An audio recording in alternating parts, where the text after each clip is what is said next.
And joining us now on The Fan is part of the Sports Byline USA broadcast network.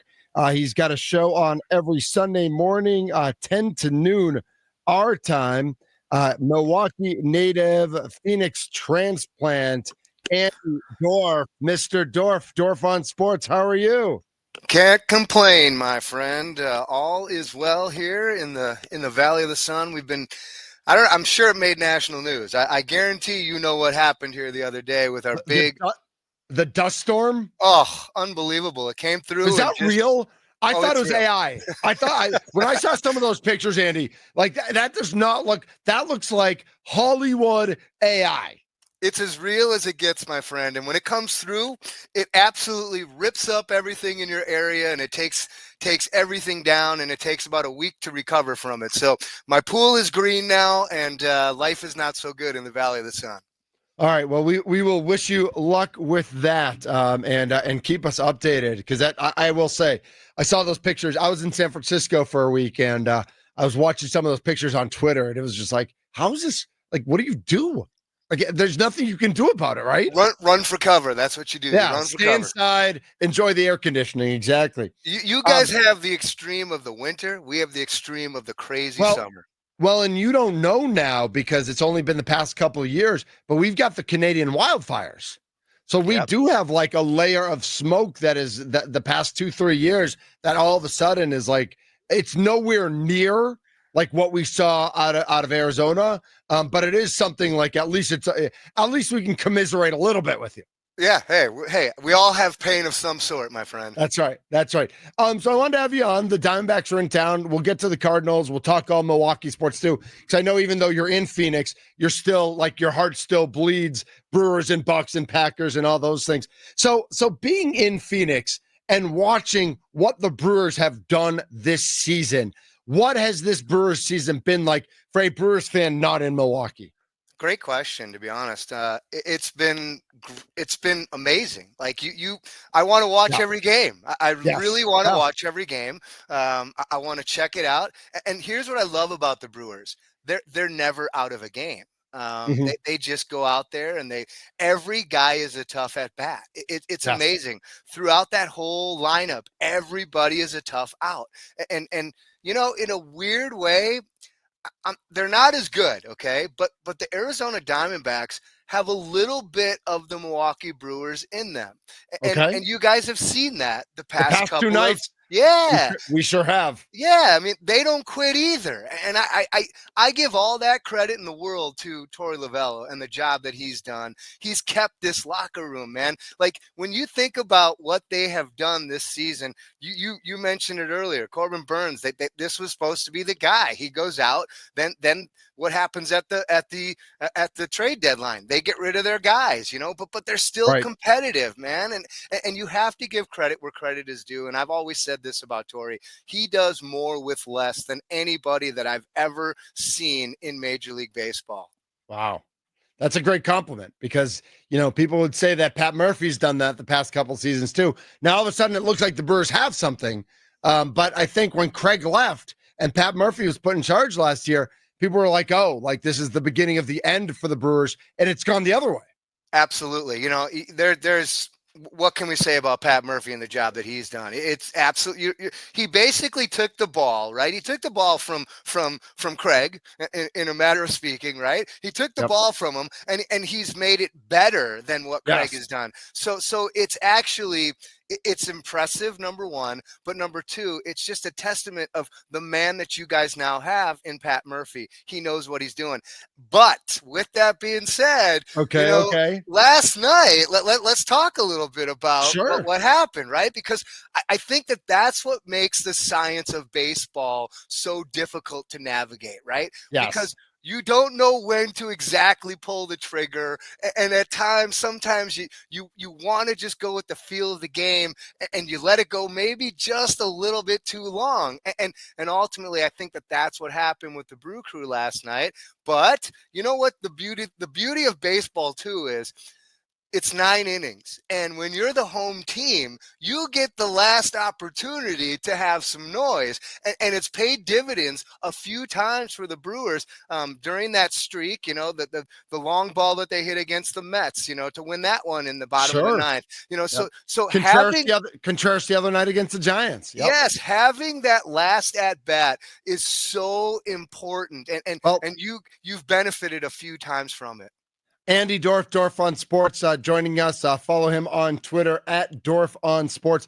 I think one of the things you said is exactly what we're seeing here in Milwaukee, and we kind of coined this a few weeks ago. Is when you play against the Brewers, you have to play baseball, and I don't mean like obviously everybody's playing baseball, but so much. And this year's kind of gone back to reverted to the mean a little bit, but we've seen so much over the past few years: home run, walk, strikeout, and that's it. And when you play against the Brewers, you got to play 27 outs. You got to play defense for 27 outs. You got to have good at bats for 27 outs. And I think that's why the Brewers have had so many late inning wins and opportunities to hold on, is because they play baseball for 27 outs. They don't give you an out.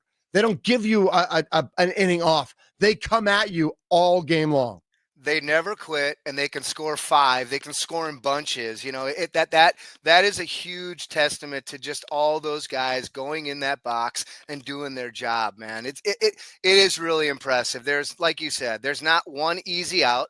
Everybody makes the guy pitch to him, and I think that's been part of it too. Is throughout the league that there's a lot of watered down pitching and relieving. Yep. and guys that come in later innings are not as good, and your starters don't go as far. If you can get 5 innings out of guys now, you're thrilled. So I think the Brewers have been able to have their pitchers outlast other pitching staffs, and ultimately they've gotten some timely hitting too. And you put those two together, it's going to be a pretty successful season.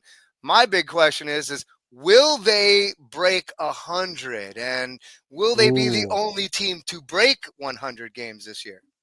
I mean, you look at the standings, and obviously they're on pace. They really have to go 500 the rest of the way to get to 100.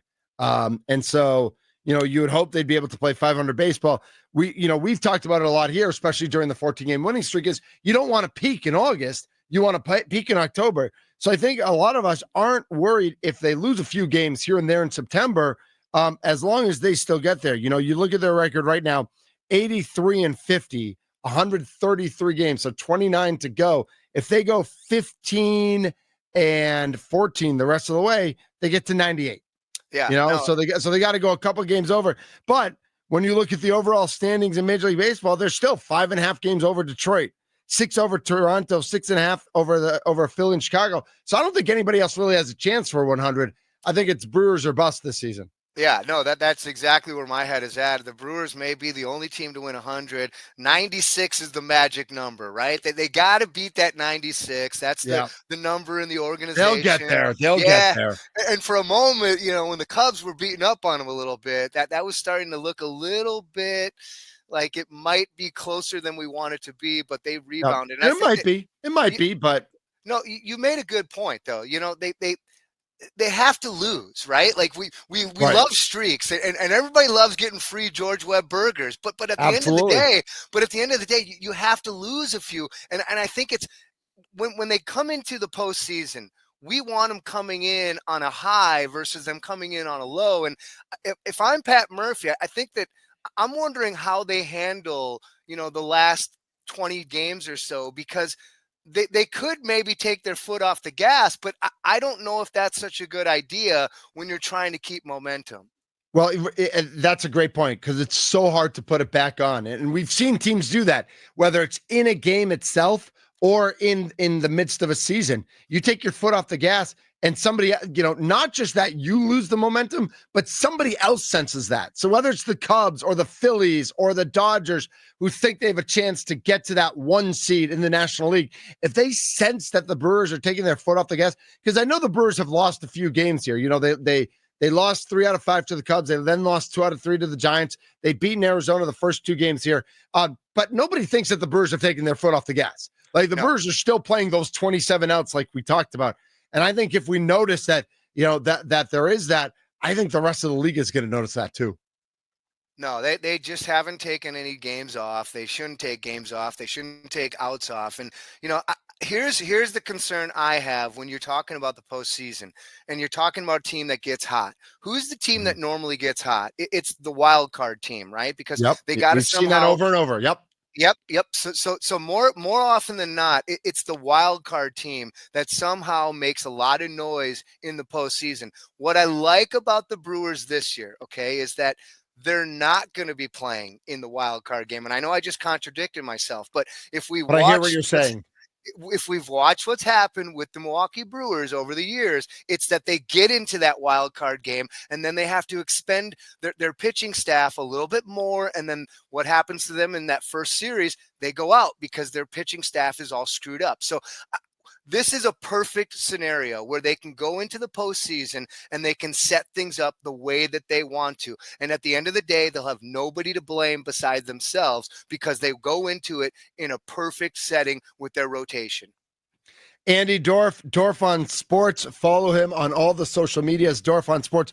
Before we go to football, because I do want to talk a little football with you, how much did the injury to Corbin Burns change the season for the Arizona Diamondbacks? You know, Burns signs the big deal during the offseason. He's only 3-2, but he had a 2.66 ERA. You know, he had a strikeout an inning, better than 2-to-1 strikeout to walk ratio, was pitching. I would say, I don't know that he was pitching great, but he was pitching really well. Got 11 starts in before the injury. How much did that change the Diamondback season? Oh, 100%. It changed it completely. You know, it Yeah. was detrimental. It was almost like when he went down, man, the announcement came, it was almost like there was a death out here. Like, I'm not even kidding, you know? So, Mhm. and I think that you've seen what transpired throughout the year. You know, they tried, man. They really, really tried to stay competitive. And for the most part, they still are competitive, but they're a little under 500 competitive instead of being a little over 500 competitive.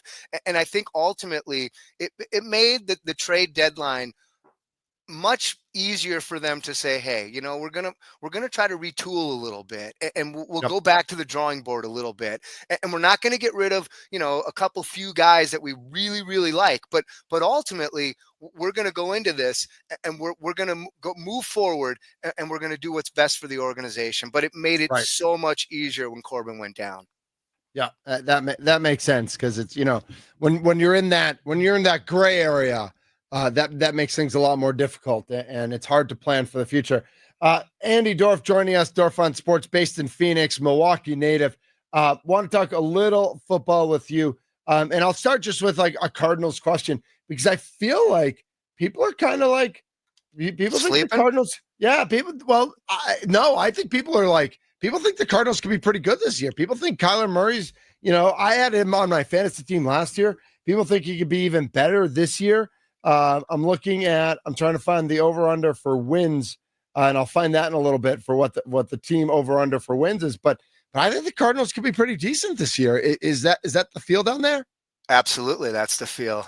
You know, I think Marvin Harrison Jr. is going to be much better this season, and when you really I just drafted him on my team this year last night.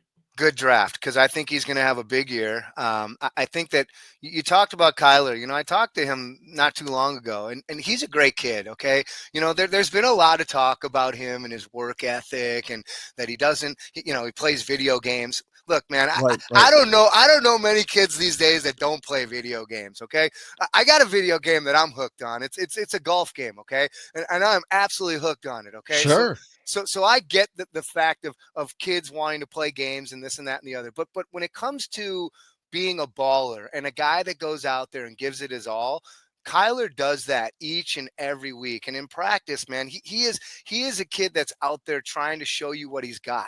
So Yeah. I've liked the progression that I've seen with Kyler. And I think it goes back to the year that he had to sit out. Okay. He Mhm. sat out a year. He was able to sit on the sidelines and he's able to give it a real like look where he's not the guy in the middle of the fire, but he could see everything that's going on that field. So I think that the year off for Kyler paid such huge dividends for him. And I look at him as one of he could be an elite quarterback this year, Mitch. Mhm. I could see that, and I think we saw that. You know, we saw flashes of it last year. Obviously, we saw flashes of it earlier in his career. And then he struggled, and then he had the injury. But we saw, the over under for the Cardinals at the Potawatomi Sportsbook is 8.5 wins. Like they think they're going to go 9-8 or 10-7, and that's in the playoff discussion. That's it. That's a competitive team in a competitive division. Yeah, I would say 10-7 is a pretty good guess as to what the Cardinals are going to do this year. And you talked about the division. Like, I don't know. I don't think anybody's jumping out at me in the division, to be No, but honest with you. everybody's like the 49ers should be back to decent. The Rams are good. They're not great, but they're good. The Seahawks might take a little step back. But everybody's like, I think everybody's, nobody's great, but nobody's awful. No, and then with the concerns about Matt Stafford and his back throughout the year, so we'll Yep. we'll have to see how that all plays out. But if it comes down to me, I think the Rams are probably the best in the Yeah, division I think that's if right. you look They're at the it. favorite. But then San Francisco could be better than people think. They'll get Brandon Ayuk back in about 6 weeks, I think, or something like that. I think they're Yeah. slated. So they'll get better as the season goes on. And at the end of the day, man, you know this as well as I do, and it's no different than any other sport. It doesn't really matter how you start. It's kind of how you finish. And Absolutely. as long as That's you're right. healthy That's when right. it matters, that's all that matters. So going into this year, health is a concern for everybody. But if all's equal and the Cardinals can stay healthy, I think they have as good a shot to win the division as anybody. Andy Dorf on Sports. Follow him on Twitter at Dorf on Sports. Joining us here on the Mason Crosby Show, presented by Verizon, the official 5G network of the Green Bay Packers. So I'll leave you with the question we started with, but just from a different perspective. We asked about what it's like being in Arizona, being a Brewers fan. So what's it like being in Arizona, watching the Packers, and what are your expectations, not just of the Packers, but maybe specifically for Jordan Love this season? Yeah, I got an interesting one on Jordan Love. I'll tell you about that one in private because it's Okay, a it's a fair. crazy one Oh, that I put together. So, okay. but here's the deal. I got to get this in because I heard you say it earlier in the show. I happen to check you guys out a little We bit appreciate it. periodically Thank you. throughout this morning, and you were talking about guys that got cut. Mhm. And there's a kid that's near and dear to my heart that was trying to make the Green Bay Packers. He's been on my show several times. He's a great kid. He's from the great state of Wisconsin, grew up in Whitefish Bay, played his collegiate career at Northern Illinois University. And I think you probably at this point know who I'm talking about. And that's JJ Lippy. Mhm. JJ is a great kid. He really is. And I know that JJ is going to find his way in the NFL. And think about that when you really think about life and the opportunities. This kid is trying to play out his childhood dream of being a professional athlete and playing football. And he had the opportunity to go and potentially make the Green Bay Packers, but he did get cut. And I do think he'll find his way in the NFL because he's too smart, number one. And number Mhm. two, I know the work ethic. The kid is a really, really hard worker. So I'm pulling for JJ Lippy. Out of all those guys that you mentioned, he's Yep. near and dear to my heart. So Love that. Love just that. wanted to throw that out there, especially since probably people in Wisconsin, where you are, don't even know that he's from the great state of Wisconsin, and he had an awesome opportunity to go out there and showcase his talents. And I do think he'll find his way. Um, what was your question again? I'm sorry, man. Just like, being in Phoenix and what Yeah. your expectations are for the Packers, what you hear more on a national level about what people are talking about the Packers. Yeah, so I think that the Packers are in that tier where we're saying they're not quite Super Bowl worthy, but they're playoff worthy type team, and obviously this all falls on Jordan Love. You mentioned that too, and he's a great player. We know that, but ultimately it comes down to his decision making, and at times that does get questioned. And I think that ultimately, I think you have a very good squad. You have a really good running back in Jacobs. The wide receiver core, I think, is good. I don't think it's great. Good tight ends, obviously, good protection on that offensive line. I think your defense is going to be much better than people are expecting. So my expectations for the Green Bay Packers 12-5, maybe 11-6, Mhm. something like Okay. that. And I think that they have an opportunity to win your division. Nice. Yeah, I think that Packers fans would probably take 12-5 because that then you're absolutely in that conversation with the Lions. And I don't know, I don't know what you think about the Vikings. I think it's tough with a first year starting quarterback. Listen, things could go really well for them, but they did trade for Thielen today because they have nobody in that wide receiver room. I also Yeah. think with the Bears, like the Bears might need a year of adjustment with Ben Johnson, and it is Caleb Williams any good. I think it's really Lions versus Packers, and I'm excited to see. I'm excited to see Week 1, like Lions and Packers. Let's Yeah, go right away. right out of the gate, you get the Green Bay Packers and the Lions. You mentioned Caleb Williams. Well, let's just talk for a quick second about this guy because it's only a quick second that you need. Mhm. Have you ever talked about a guy that had more hype than Caleb Williams who hasn't lived up to it? I mean, come on, man. And they talk about him. Any quarterback for the Cleveland Browns, Yeah, but they right? talk about him like potentially being the best quarterback in Chicago Bears history, and I'm Right. sitting there going, that that list is so short. It almost doesn't matter. But I'm not a hater, but that's a kid that I don't mind seeing him fail, to be honest Mhm. with you, because he came in with so much hype and he came in kind of arrogant and cocky. And you know what? This is what you get. You get an offensive line that can't protect you, and you got to run for your life, man. And good luck doing that. Yeah, you're not wrong. It was a challenge last year. I know they did some things to beef up the line, but I'm excited that the Bears are still the Bears. I will say that. Andy Dorf on Sports, joining us. Andy Dorf is a part of the Sports Byline USA Broadcast Network. He's on every Sunday morning from 10 to noon, our time, 8 to 10, locally in Arizona. Andy, thank you so much for jumping on today. We will definitely talk to you down the line, and keep up that Wisconsin pride down there in Arizona. Always, my friend. Appreciate you as always, Mitch. Have a great day, Thunder.